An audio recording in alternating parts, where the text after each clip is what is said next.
माई भागी 1920 धारे थर में मिठी भरसा एक नंढे गोठ में जन्म वरतो। माई भागी शुरू में पंहिंजी माउ सां गॾु गोठ जे नंढियनि वॾियनि महफ़िलनि ऐं शादियुनि में ॻाईंदी हुई। माई भागी जो असल नालो हो भाग भरी, पर हू माई भागी सां मशहूर थी। पर जीअं जीअं वॾी थींदी वई तीअं तीअं लोकगीत यादि करे पाण अकेले सिर ॻाइण लॻी। माण्हू भाग भरीअ जे ॻाइण खे वधीक पसंदि करण लॻा। संदसि आवाज़ में ॾाढो मिठाज हो।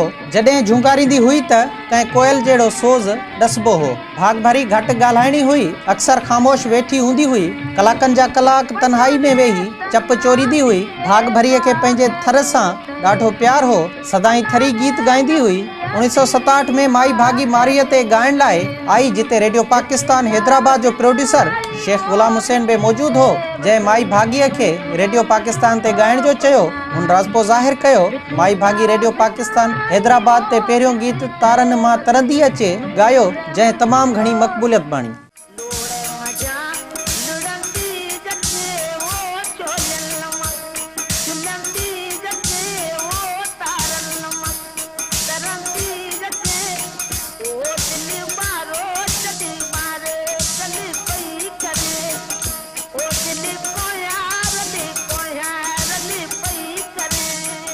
माई भागी के टीवीअ ते मरहूम अब्दुल करीम बलोच मुतारिफ़ करायो, जिते हुन पहिरियों कलाम खड़ी नीम के नीचे रिकॉर्ड करायो, जेको अॼु बि ओतिरो ई मशहूर आहे। माई भागी जॾहिं स्टेज ते ईंदी हुई त माण्हू ताड़ियूं वॼाए संदसि आजियां कंदा हुआ।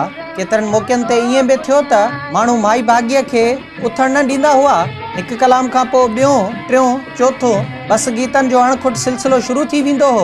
ओचितो माई भागी ते अधरंग जो हमलो थियो। हलण खां हैरान थी पई, पर भिटशाह ते या सकाफ़त खाते जे कंहिं सॾ ते पाण खणाए अची पहुचंदी हुई। उन्हनि ॾींहंनि में संदसि भिटाई ते चयल कलाम भिट जा भेटा आई, भिट ते वसई नूर मुंहिंजूं तो पुॼायूं घणो मशहूर थियो।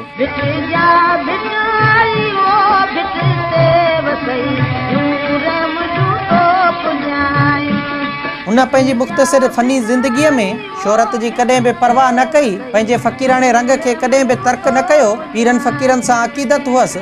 सिंध जी दरवेश सिफ़त कलाकार माई भागी 7 जुलाई 1986 ते लाॾाणो करे वई। जेतोणीकि माई भागी हिन वक़्तु असां वटि मौजूदु न आहे, पर संदसि ॻायल गीत मेहराण जी वादीअ में सदियनि ताईं गूंजंदा रहंदा।